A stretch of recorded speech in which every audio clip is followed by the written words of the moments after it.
atau S1 itu harus, itu udah kewajiban orang tua. Cukup Pak? Oke, terima kasih. Itu gambarnya, gambar mobilnya kenapa kok ada mobil di jalan? Mobilnya sendiri atau mobilnya orang itu? Kira-kira? Atau mobil lewat? Hidup harmonis. Semua manusia punya cita-cita kepingin memiliki Pak. Ya. Cita-cita pengen memiliki. Makanya kita harus bekerja dan bekerja Pak. Jadi mobilnya siapa itu? Nggak ngapain mobil di situ kok, nggak di halaman kok di jalanan tuh loh. Kira-kira apa kira-kira? Ini rumah kita deketan Pak, dekat jalan Pak. Jadi mobil itu mobil lewat aja Pak. Kebetulan kita gambar Pak. Ya. Terus anak, ayah, ibu, anak itu kok kurus sekali tuh. Apa maksudnya itu? Kira bisa dijelaskan? Kita sesuaikan ekonomi kita Pak. Ya. Terima kasih Pak Darmaji, itu aplaus yang luar biasa untuk kelompok 3. Ciri keluarga harmonis versi kelompok 3. Jadi nanti kita bahas untuk pendalaman itu. Sekarang ciri keluarga yang tidak harmonis perwakilan siapa? Sini atau sini? Yang perempuan saja. Kan sudah laki-laki. Nanti habis itu ke sini. Mbak-mbak, sahabat KUA, siapa yang mau jadi wakil? Iya. Tolong ada yang pegang mungkin? Dari sana posisi mbaknya. Dari sana ngadep ke sini. Ada yang pegangkan tolong. Tolong pegangkan mbaknya. Gambarnya pegangkan. Ya, yang kelompok 2 yaitu keluarga yang tidak harmonis, sangat kecil sekali, tolong dibesarkan gambarnya. Mas. Perkenalan nama. Ya, Assalamualaikum warahmatullahi wabarakatuh. Perkenalkan, nama saya Dini Ramasari. Di sini saya dari perwakilan kelompok 2 dengan ciri keluarga yang tidak harmonis. Baik, menurut kelompok kami, di sini ada usia pernikahan kurang lebih 5 tahun, Pak. Lalu dia udah memiliki. Jangan Pak lah, Mas lah. Oh ya. Maaf Pak. Maaf Mas. Lalu di sini dia memiliki 2 anak. Yang pertama laki-laki usianya 3 tahun, lalu yang kedua perempuan usia 1 tahun. Dan di sini ayahnya bekerja sebagai orang perkantoran dan sedangkan ibunya ibu rumah tangga. Nah, di dalam konflik yang terjadi dalam usia pernikahannya yang sampai berlanjut 5 tahun ini, di sini ada satu, yaitu orang ketiga yang masuk dalam kehidupannya, di mana dia bekerja satu kantor dengan suaminya, ya di sini sebagai dia sekretaris kantornya Pak. Ya, dengan fasilitas yang sudah dia punya, yaitu memiliki mobil mewah, lalu memiliki investasi rumah atau tanah, dan cantik rupawan dengan perawatan dokter kali Pak ya. Terus di sini terjadilah konflik-konflik yang dia terjadi rumah tangganya renggang tanpa memikirkan anak dan keluarganya. Itu ciri-ciri yang tidak harmonis. Terima kasih Pak. Assalamualaikum warahmatullahi wabarakatuh. Waalaikumsalam. Terima kasih. Tepuk tangannya mana? Tepuk tangan yang gemuruh. Kelompok yang pertama sekarang, keluarga yang harmonis. Silakan. Oke, dibantu. Gimana?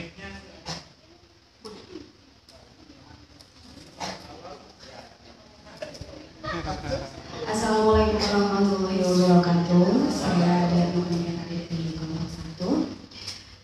Oke, di sini kita gambarkan tentang keluarga yang harmonis. Kita mengacu pada ini yang gerakan pemerintah untuk 2 anak aja cukup, yaitu keluarga berencana untuk keluarga yang sehat gitu. Jadi ada ibu, ada ayah, anaknya cukup 2 aja. Kenapa di sini kita gambarkan ini ayahnya pakai peci, terus ada ibunya pakai hijab gitu, karena memang dalam keluarga itu yang paling bagus adalah tiap agama ya, itu harus didasari dengan itu. Makanya identitas gambar di sini kita kasih bapaknya pakai peci, ibunya pakai hijab gitu, dan anak-anaknya pun begitu gitu. Dan kenapa mereka bergandengan? Karena memang dalam keluarga, jadi dalam keadaan apapun, dalam keadaan susah, senang, memang harus tetap bersama bergandengan tangan terhadap satu keluarga, ibu, anak, dan anak-anaknya gitu. Terima kasih. Bagaimana? Bagus kok ada tepukannya. Saya dengan suaranya ini sudah bagus. Apalagi paparannya luar biasa. Terakhir. Jangan konflik. Ingat, jangan konflik. Ayo maju. Ya silakan. Ya silakan. Silakan yang baik, ada bebeknya. Kelompok berapa? Empat. Kalau yang tidak harmonis, di sini ya terjadi kekerasan dalam rumah tangga.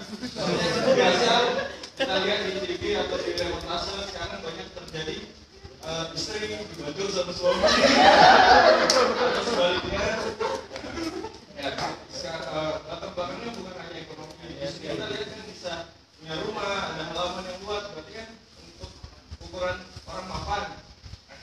Jadi kekerasan dalam rumah tangga bisa terjadi kepada siapa aja. Kekerasan dalam rumah tangga bisa terjadi pada siapa aja, Pak. Terpenting sih untuk suami bisa menjaga emosi sebenarnya. Soalnya korbannya kita lebih jauh, anaknya jadi korban, istrinya jadi korban gitu, Pak. Kedepannya juga kan misalnya kita ke polisi atau apapun, semuanya jadi korban keluarga itu. terus ini apa ini? Ada antena? Antena TV, Pak. Lupa pasang TV kabel. Apakah Anda dijelaskan dampak dari nonton ini? Oh enggak, Pak. Nah, jadi Karena ini murni karena problem dari dalam rumah. saya kira gara-gara problem itu karena ada antena TV. Ini nyamper kemana-mana. Sebenarnya ada yang mau ikut ini apa ini? Anaknya sembunyi belakang pohon, Pak. Supaya mendramatisir, Pak. Takut. Kirain siapa tadi? Maling, Pak, maling. Ada lagi yang mau jelaskan? Yang lain sudah cukup? Oke, Pak. Ya, terima kasih. Emosi yang luar biasa untuk siap. Siapa lagi, Pak? Nah, dari sini tadi ada keluarga sakinah atau keluarga harmonis, tidak harmonis, harmonis, tidak harmonis.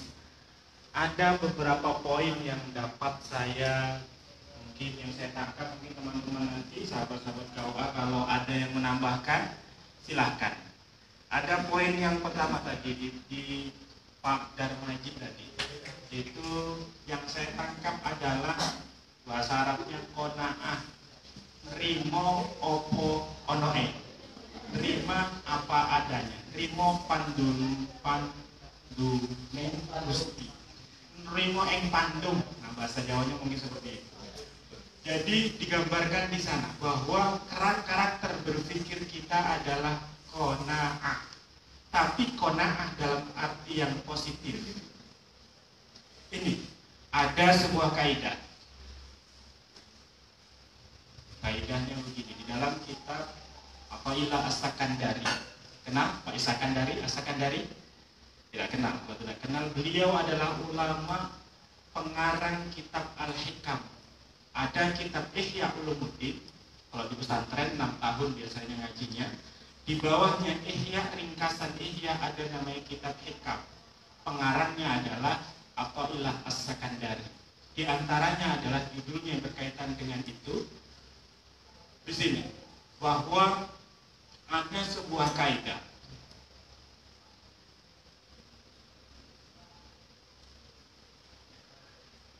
juhuduka fima duminalaka, kesungguhanmu terhadap apa yang sudah ditanggung oleh Tuhan. Kesungguhanmu, kalian bersungguh-sungguh terhadap apa yang sudah ditanggung oleh Tuhan. Wa taqsiruka fima tuliba angka, dan sembronomu terhadap apa yang disuruh Tuhan kepadamu. Dalil ala intimasil basiro, adalah bukti bahwa buta mata hati kalian. Saya ulang, kesungguhanmu terhadap apa yang ditanggung oleh Tuhan. Kita bersungguh-sungguh terhadap sesuatu yang ditanggung Tuhan, kemudian kita sembrono terhadap apa yang diperintah Tuhan, itu adalah bukti buta mata hati. Dari sini banyak kita paparkan. Contoh tadi, kewajiban kita sholat, tidak sholat. Sekarang nih, kita tidak sholat. Kalau sampai akhir batas waktu tidak sholat, itu namanya sembrono terhadap apa yang sudah diperintahkan Tuhan. Ada lagi, kita sering bersungguh-sungguh kepada sesuatu yang sebenarnya sudah ditanggung Tuhan. Di sini, mana qanaah harus positif. Tidak boleh terima apa adanya yang sudah ini tanpa berusaha. Nah, sesuatu yang sudah ditanggung oleh Tuhan, contoh, kabulnya doa dan tidaknya itu tergantung Tuhan, bukan urusan kita. Kita diwajibkan hanya berdoa. Masalah hasil itu urusan Tuhan. Kewajiban kita, ud'uni astajib lakum, perintah Tuhan cuma doa, selesai. Masalah hasil bukan urusan kita, biarkan di sana. Kemudian Tuhan sudah mengasih ide, berkeluarga itu harus punya rencana jangka pendek, menengah, jangka panjang, bahkan sampai akhirat jangkanya itu sudah kita pikirkan. Allah sudah ngasih akal, maka gunakanlah akal kita untuk ke sana. Masalah hasil selesai. Saya masuk surga atau tidak ngurus. Yang penting saya berusaha untuk menuju ke sana. Bekerja itu wajib hukumnya. Hasil berapa jumlah nominalnya tidak penting. Yang penting usaha. Nah, seseorang ketika sudah itu kondisi, jangan berpikir usaha hasilnya dulu. Ini. Begitupun rumah tangga. Ayo lakukan dengan sekarang yang mampu kita pikirkan. Istri kita seperti ini, ciri-ciri yang kita miliki, yang kita ingin miliki ini. Suka senyum, pijitannya enak misalkan, dilihat dari tangan-tangannya kekar misalkan. Nah, itu bayangkan hasilnya nanti, selesai nanti, itu namanya karakter melangkah. Qanaah maknanya adalah menerima hasil sesuatu yang sudah kita usahakan sempurna di awal. Karena posisi kita sekarang, isi dompet kita sekarang nih, berapa jumlahnya? 10.000 Pak, 100.000. Itu adalah hasil dari berpikir kita kemarin, bulan kemarin. Kalau bulan kemarin kita berpikirnya bagus, usaha kita bagus, maka dompet kita akan bagus. Pun berpikir kita, selama pikir kita sekarang bagus, berarti kemarin berpikirnya bagus. Berarti seringlah berpikir menggunakan hal-hal yang sudah diberikan Tuhan kepada kita. Gimana, setuju? Setuju. Untuk apa kita di sini? Bersenang-senang. Yang kedua, kelompok yang kedua yang saya tangkap dari kelompok sebelah sini, kelompok pertama. 1, 2. Yang saya garis bawahi adalah Islam. Islam, keluarga berencana dan gandengan. Islam, ciri-cirinya ada namanya budaya, ada namanya syariat. Yang tadi digambarkan adalah syariat. Jangan cuma syariat itu adalah makna label yang saya bahasakan. Makna ini adalah syariat. Tapi budaya beda dengan syariat. Kalau di dalam kaidah fikih ada namanya maqasidus syariat, tujuan dibalik syariat. Contoh, keluarga laki-laki pakai peci, itu maksudnya adalah peci Tapi kalau makna yang lain saya bahasakan kopiah, khufiyah. Khufiyah itu maknanya adalah saya hitam, Pak Ustadz hitam. Itu hitam tapi ada batik-batiknya. Ini adalah maknanya ingin posisi kita, kepala adalah mulia. Orang yang sering sombong itu kepalanya dimunculkan. Dimunculkan, bahkan kalau foto percuma kita keren-keren kalau muka kita ketutupan. Mana kelihatan? Nah, ini ego kita ditutupi dengan syariat ini. Kita itu bukan siapa-siapa, tutupi sombongmu. Ini syariat. Tapi makna di balik syariat tadi itulah dipegang. Begitupun jilbab, pakaian kita. Jilbab itu untuk menutupi aurat supaya dampak-dampak negatif tidak ada. Sehingga percuma kalau menutupi syariatnya ditutupi, statusnya tidak syar'i FB-nya. Ngomongnya jilbaban, ngomongnya pedas, tidak syar'i. Dengan suami pedas, dengan istri pedas, walaupun tak pakai sarung. Absih. Nempel-nempel aja. Lo kan aku suamimu mas, ya nantilah. Misalkan, itu kurang syar'i. Jadi, jangan cuma pakaiannya saja syar'i, tapi akhlaknya bukan syar'i. Tapi jangan dibalik, yang penting akhlaknya syar'i, pakaian tidak. Satu kesatuan. Al-dhahiru tadullu 'alal batin. Dampak luar tampilan itu biasanya menunjukkan dalaman. Teko pasti mengeluarkan isinya teko. Kalau teko itu isinya teh, pasti ketika dialirkan keluarnya apa? Kopi atau teh? Itu sebenarnya. Apapun yang kita ucapkan, orang kalau baik semuanya pasti akan ditampilkan dengan hal-hal baik.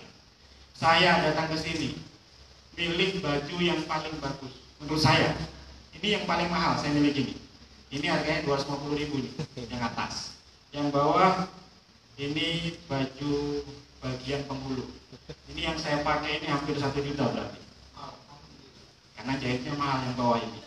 Demi untuk supaya mudah enak dipandang. Walaupun toh hasilnya tidak, nggak ngurus. Saya berusaha lebih ketika tampil itu karakter berpikir. Nah kemudian Islam, mana Islam sendiri apa sih?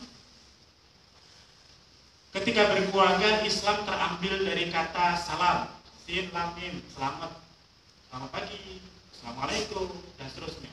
Islam itu adalah min husni islamil mar'i tarkuhu ma la ya'ni. Ciri-ciri baiknya seseorang, Islamnya seseorang adalah meninggalkan sesuatu yang tidak ada manfaat baginya. Atau mana hadis yang lain, ciri-ciri Islam adalah tetangganya baik, senang dengan dia.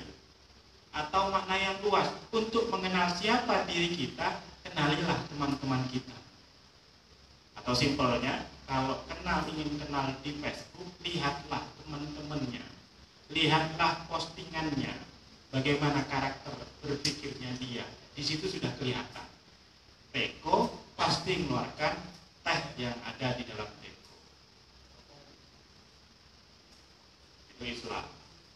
Patuh, tunduk, tidak punya kemampuan apapun di hadapan Tuhan. Terserah Tuhan, mau surga, mau neraka, mau baik buruk atau tidak keluarga saya, yang penting Tuhan sudah memberikan yang terbaik, ide-ide, ilmu dilatih seperti ini, saya akan lakukan terbaik. Kalaupun toh hasilnya tidak baik, pasti itu yang terbaik. Ini yang menguap ini. Nih, nah, pas menguap, ini contohnya. Ini yang terbaik. Suaminya siapa nih? Calon. Nah, ini yang terbaik sudah. Jangan pernah mikirkan coba dengan yang itu dulu. Coba dengan fasilitator yang bajunya putih itu. Tidak. Inilah yang dipilihkan Tuhan. Kalau berpikir pindah, kedua, ketiga, keempat, tidak percaya. Banyak di KUA konflik-konflik rumah tangga itu gara-gara kembali. Ingat yang kemarin. Sudah 2 tahun, 3 tahun, 5 tahun. Karena konflik awal itu aman adalah 1 hingga 2 tahun. Tidak ada konflik. Ketika sudah konflik ketiga, 3 tahun dan ke-4 tahun muncul suami yang senangnya ngobrol di luar, ngetrek-ngetrekan, suka mancing. Kalau sudah tahun ketiga suka mancing. Yang perempuan sama, idenya kebiasaannya dulu apa, di tahun ketiga sudah mulai muncul. Ini manajemen konfliknya. Nah, sebenarnya aman. Tahun pertama, kedua tidak usah banyak cemburu, aman-aman. Karena seorang suami pasti akan memberikan terbaik untuk istri. Biasa, jangan GR. Biasa. Perhatikan tahun ketiga, keempat, kelima. Kemudian ada lagi nyambung di celurit dan silat. Bahasanya ada celurit, tadi saya bahasakan tadi ada celuritnya, ada silatnya, bahkan di sana ada mobil di jalanan, bukan mobil sendiri tadi. Nah, yang di sini ada mobil, ada antena, perangkat rumah tangga ada, bahkan terpenuhi, tidak menjadi jaminan baiknya, harmonisnya sebuah keluarga. Di sini catatan, orang akan mudah digoda. Ini mas ini. Sekarang dia tidak akan digoda oleh perempuan lain karena dia semakin tetap cinta dengan mbaknya 1 tahun 2 tahun. Dia akan dilirik orang kalau sudah pegang mobil, kalau sudah punya rumah, punya penghasilan lebih. Bahkan kalaupun toh tidak dilirik, kok aku ini kok tadi dilirik-lirik ya, sudah punya mobil, sudah dicuci, sudah keren-keren, bajunya tidak dilirik-lirik juga. Kedua, dia akan melirik perempuan lain. Karena ini, itu masalahnya. Orang yang semakin taraf gajinya naik, rata-rata dia mulai mikir 2, mikir 3, mikir 4, ciri-ciri. Ketika susah dengan istrinya, ketika sudah sukses gajinya, mikir kedua, ketiga, keempat. Itu kebiasaan. Tidak percaya? Buktikan nanti 5 tahun ke depan laki-laki akan berpikir seperti itu. Nah, jaga. Dari sini kan kita sudah membayangkan, oh 5 tahun ke depan akan seperti ini pasti. Sekarang buat MOU yang tadi. Ini laminating, taruh di depan, jangan mikro besar. Depan rumah baliho. Saya akan ketika niat mudah senyum, lihat senyum. Ketemu suami istri cipika-cipiki, itu buat komitmen MOU untuk meminimalisir dampak ada di dalam rumah tangga kita. Bebek godain istrinya, saya bebek kali itu kan. Saya akrab dengan istrinya karena lalu live Facebook, beb di situ. Babe artinya kalau bahasa Indonesianya. Kalau saya ini minjam istilah belajar itu namalkan, manggil istri saya dengan sebutan cai. Bapak saya cai. Adik saya, kakak saya itu apa cai. Saking seringnya cai, buatin kopi cai, dia cai, gitu kan? Itu aja. Anak saya manggil saya cai, ini cai. Itu gara-gara saya manggil istri saya cai, anak saya pun panggilnya cai. Cai itu apa sih? Kan saya tadi sayang, bukan itu sebenarnya. Terinspirasi ada film Korea pada saat itu.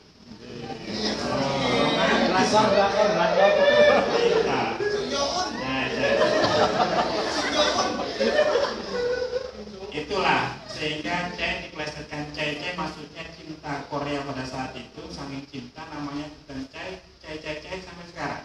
Manggil istri saya, manggil saya cai, saya pun manggil dia cai. Bukan cuma itu, cai sudah biasa. Kemudian kalau ketemu buka pintu buat MOU, ketika ini ngaji belajar seperti ini, ketemu suka senang tidak senang, cemberut tidak cemberut, ketemu harus cipika-cipiki. Ketemu assalamualaikum, tak dia lagi marah atau tidak, wajib. Itu MOU karena ke depan saya ingin hidup dengan istri saya untuk selama-lamanya.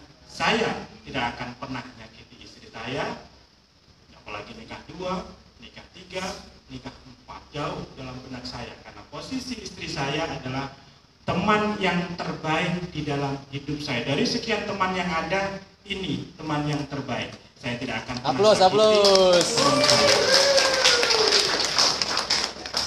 Andaikan istri saya dengar di sini, oh dia sakit tadi. Syukur tidak ada di sini. Istri saya di mana? Di sana. Jauh. Makin hubungan jauh, teleponnya asik. Ada Cai, aku rindu dengan kamu. Itu jauh. Sudah 2 bulan berpisah, tapi hati masih berdekatan. Itu indahnya pisah.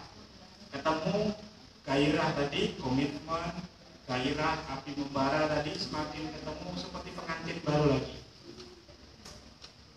Itu yang saya rasakan. Berkah daripada mengkondisikan dinamika yang terjadi di dalam rumah tangga.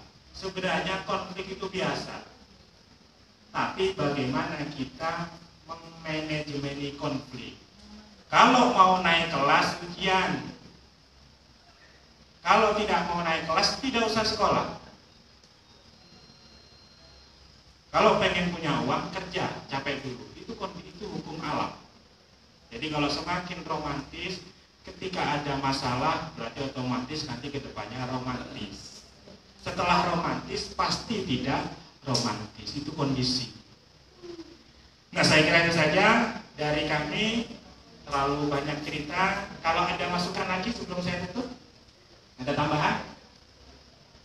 Tidak ada. Jam berapa sudah? Jam 4 kurang 10 menit. Nah, dari sini mungkin saya akan cukupkan kepada Bapak fasilitator yang lain. Ada yang ingin menyampaikan? Ya. Sebelum jam 4, ini tadi kan saya bikin PR1 itu ya. Nah, sekarang posisinya dirubah lagi kursinya. Disisihkan dulu, diminggirkan dulu. Minggir saja kursinya. Minggir kanan kiri, minggir kanan kiri. Ya. Mumpung masih ada waktu. Permisi, Pak. Cepat ya, waktunya berjalan. Yang saya minta tolong tadi untuk ditulis, apa sih kelakuan cowok tadi itu ya yang nggak disuka, begitu juga apa sih kelakuan cewek yang nggak disuka. Sekarang coba pasangannya ini bisa 4 ya mungkin ya, berderet ya, paling sini coba berdiri dulu berdiri ya, 2 baris. Sekarang menghadap sini dulu, hadap kiri, gerak, hadap sini dulu. Mbak, minta tolong berdiri dulu semuanya, 2 baris ya, 2 baris. Yang sebelah kanan 2 langkah ke kanan, jalan. Tuh, 2. 1 langkah ke kanan, jalan. 1, 2. Sekarang yang bagian sini menghadap kanan, gerak. Ya. Sekarang tolong cowoknya dicari pasangannya masing-masing berhadapan. Yang sana dulu. Silakan, Mas, mana pasangannya? Saling berhadapan dengan pasangannya. Pasangannya masing-masing, jangan yang lain loh ya. Ya. Yang sini menghadap sini juga. Ya.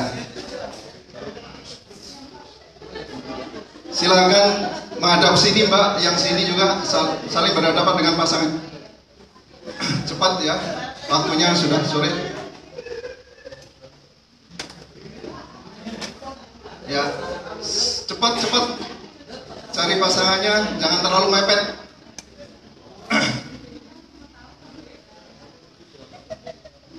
Cepat. Masing-masing aja. Cepat ya waktunya. Agak cepat, sudah? Oke. Sekarang yang tadi ditulis oleh yang calon istri ditukar ke calon suaminya. Ditukar, silakan ditukar. Tukar dulu. Tukar. Oke. Sudah? Pasti ada tujuannya. Sudah? Semuanya sudah? Oke. Anda tidak perlu protes, tidak perlu komplain, karena itu ya murni dari Anda masing-masing. Ya.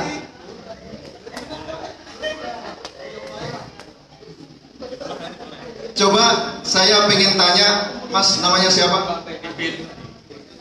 Divin. Coba baca apa yang dia nggak suka. Cerewet, lelet, kasar. Apa Mbak yang nggak disuka tadi?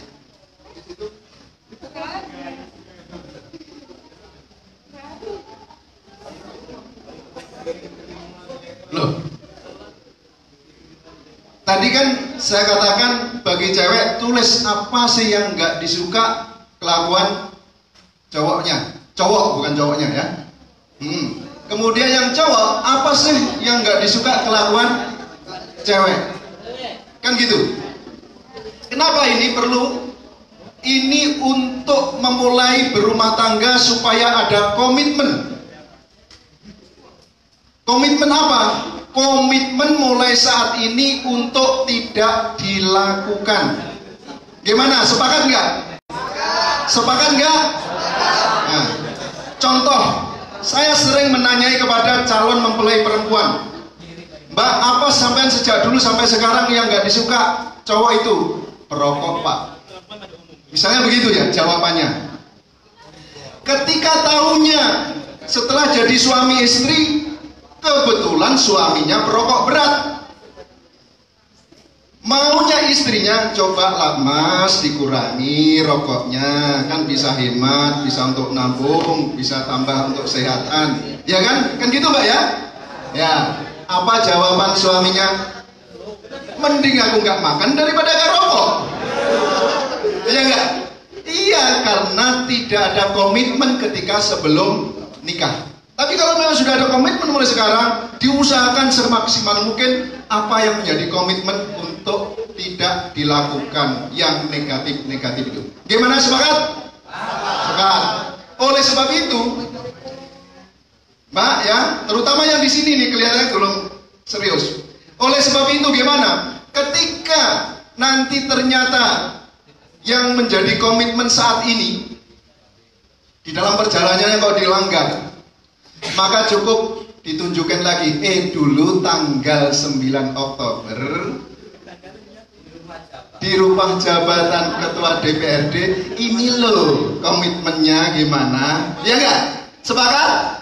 Sepakat. Ya, jadi tolong itu disimpan. Sebelum disimpan, coba Mbak, apa yang tadi yang sampai ini jangan dibilang. Oh ya, apa di situ? Ke rumah tanpa izin, terus cerewet, yang nggak suka sih borosnya. Oh, boros. Terus apa Mas yang di sini nggak suka? Ini ada dua, mata keranjang sama kemarau. Mata keranjang sama kemarau. Nah, ya, jadi ini diingat-ingat kalau nanti ternyata mata keranjang deh, gimana komitmennya kan gitu. Coba dulu lagi, Mbak, apa Mbak? Manja ngambekan. Apa? Manja sama ngambekan. Manja sama ngambekan. Nah, jadi nanti kalau biasanya kemarin suka ngambek, berarti diminimalisir. Walaupun ada masalah, jangan langsung brak tutup pintu. Kan gitu dong. Ya, terus mana pasangannya yang ini? Oh ya. Suka bohong. Terus? Kasar. Suka bohong, kasar. Ini nggak suka begitu. Nah, kadang-kadang begini. Di dalam perjalanannya yang banyak itu kan suka bohong, cewek atau cowok? Cewek atau cowok? Biasanya cowok yang suka bohong. Ya. Kemudian apa? Cowok itu kadang-kadang begini. Saya ini sudah berusaha jujur, ini kenapa masih marah-marah? Gitu. Kalau gitu mending aku nggak jujur. Nah, kenapa kok begitu? Berarti dulu ibu pernah tidak jujur. Itu persoalannya. Ya nggak? Oh, betul bilang. Jadi untuk meyakinkan kepada pasangannya perlu waktu, perlu betul-betul yang